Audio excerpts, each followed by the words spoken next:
आज हम आपको एक मंकी की स्टोरी सुनाएंगे। वो बंदर एक फॉरेस्ट में रहता था।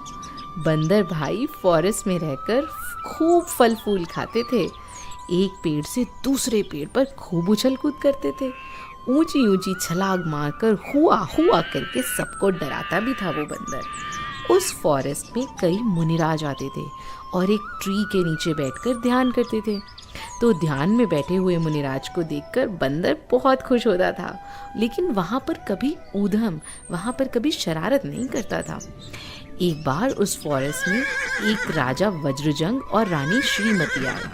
उन राजा के 2 पुत्र थे, मतलब ही हैड 2 सन जो मुनि बन गए थे। वो दोनों मुनि उसी फॉरेस्ट में आ पहुँचे। तब राजा रानी ने उन दोनों मुनि राजों को भक्ति भाव से आहार दिया।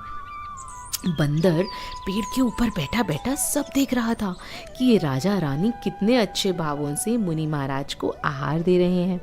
ये सब देखकर उसके मन में आया कि यदि मैं मनुष्य होता तो मैं भी इन राजा की तरह मुनियों की सेवा करता। लेकिन देखो, मैं तो एनिमल हूँ, मैं तो पशु हूँ।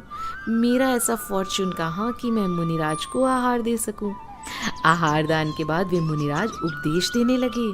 राजा रानी उनका उपदेश सुन रहे थे और बंदर भी दोनों हाथ जोड़कर मुनिराजों की वंदना कर रहा था और वहाँ बैठा बैठा उपदेश सुन रहा था। ये सब देखकर राजा बहुत सरप्राइज हुआ और उन्होंने मुनिराज से पूछा, हे मुनिराज, ये बंदर कौन है?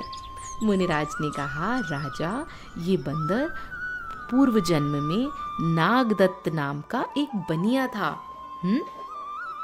उस समय उसने बहुत कपट भाव, बहुत ही गंदे चीटिंग वाले भाव किए थे। मायाचारी करने के कारण ये नेक्स्ट जन्म में बंदर बना। आपको पता है, जो व्यक्ति कपट करता है, मायाचारी चीटिंग करता है, उसको तिर्यंच गति मिलती है।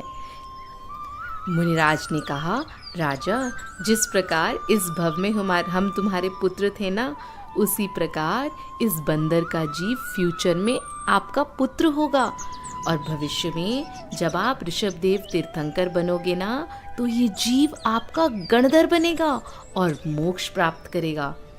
मुनिराज के मुंह से ये सुनकर बंदर तो बहुत खुश हुआ और खुश होकर मुनिराज के चरणों की वंदना करके आनंद से नाचने लगा। बंदर के तो खुशी का पार ना रहा। His happiness had no bounds. वो रोज़ अच्छी अच्छी भावनाएं भाने लगा और वो बंदर मरकर मनुष्य बना। उसका जन्म हुआ भोग भूमि में, जहाँ राजा और रानी के जीव भी वहीं थे।